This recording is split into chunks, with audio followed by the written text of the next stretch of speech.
council will debate the petition in line with our usual rules of debate.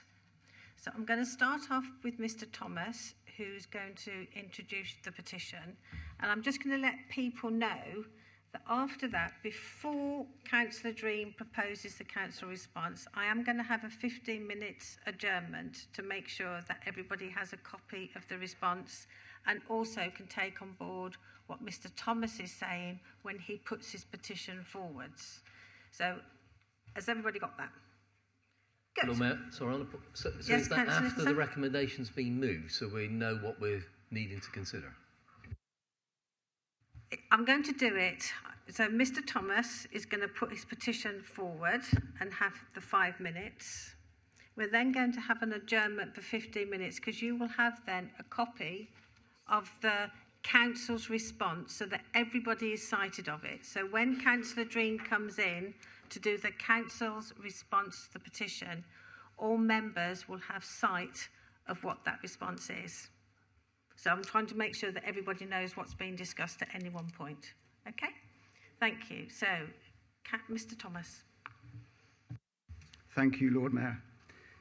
This petition is by far the largest petition Plymouth has ever seen. Our petition was started before the council were honest about exactly how many trees would be felled. So what it asks for is a bit vague. It asks for a little bit more of what we have. But you know this debate is not about a little bit more. We're not talking about saving 7 more trees. We've been calling to save as many trees as possible, and the revised plan is clearly nowhere near this. We polled our signatories and 93% said they wanted at least 100 trees saved. 12,000 people who love this city and its trees have made it clear that felling the majority of the trees in a mile away is completely unacceptable. And what you have done in response to this unprecedented groundswell of anger and passion shown by your constituents, you put your fingers in your ears, you doubled down, and you refused to listen to any genuine concerns. You revise your plan behind closed doors with no input from stakeholder groups. You do not get featured in the Rotten Boroughs column of Private Eye for doing a good job. Now we know you can only make decisions based on what you were told. Unfortunately, it seems the unelected officers have been abusing their influence. The wording used by the team to inform you, the decision makers, as well as the public, has been misleading and, in some cases, patently false. Claims that the trees and the condition of the soil are so bad that they all need removing is not only rubbish, it is not evidenced by your tree survey. The vast majority of the trees will be healthy for decades. The impact they are having on the built environment has been wildly overstated and also not evidenced by your tree survey. Even the very first design, released in 2017, would have required all the trees felled. And this was long before any tree or soil survey. The street drinkers and criminals, the wrong types of trees, they're all in a bad and decaying way. The roots are growing up. They were planted wrong. These are all justifications dreamt up later to cut down our trees. The council's maths has always been wildly out. There will not be double the number of trees. To do this, you would have to plant 282 trees. And yes, most will be saplings. Please look at your own tree planting poster. The original claims were that the new trees would be 7 to 8 metres tall.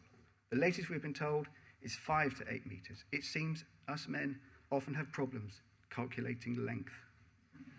The truth is shrinking while the trees on your posters get bigger and bushier.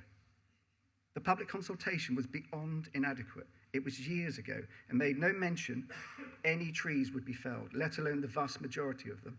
The survey contained not one question about trees, not one. Since the 2018 public consultation, you tell us the plans have substantially changed. In that case, you must consult again. These are public trees on public land, and we're talking about public money. The public must be properly consulted. The Woodland Trust, Devon Wildlife Trust, Plymouth Tree Partnership, and Environment Plymouth are with us in calling for meaningful public consultation. The Plymouth Cycling Campaign does not endorse this plan. A stipulation of the funding is to install a cycle path to encourage commuting by bike. Your design team have admitted that the proposed path is more for recreational use. This is probably a misuse of funding and reason alone to discard this design. We're told that businesses are in favour of this plan. What exactly were they asked? We are truly sympathetic to local business owners. We have never been against redevelopment. We spoke to local businesses and, like us, they want a plan, not this plan. The grand view to the Hoe is a red herring. The large tree on Citadel Road, which is conveniently left out of all of your visuals, will obscure the view of the War Memorial. The Abercrombie plan envisaged a Marder Way not as a vista, but a garden vista. Could a solution to keeping trees and achieving this garden vista be as simple as a raised platform, a tourist attraction near North Cross, which allows a view over the trees? Installing sustainable drainage systems is not a justification for removing trees. SUDs can be retrofitted. We all want a Marder Way to look better. If we put our heads together, compromises can be found. A less destructive design would provide the same economic benefits for Plymouth. A Marder Way is at the very heart of our city, described on the council's own website as an urban forest. It is designated by the council as a green corridor, a leafy sanctuary of much-loved mature trees. It is shade from the sun in the summer. It's protection from wind and rain in the winter. A popular place to stop and rest with a friend. It is the green and the grey, a haven for wildlife, a corridor for birds and bats. Yes, it could do with a tidy up, and nobody disputes this. Unfortunately, your narrative is either this design or the death of the city centre. The choice is not binary. The design must start with the trees.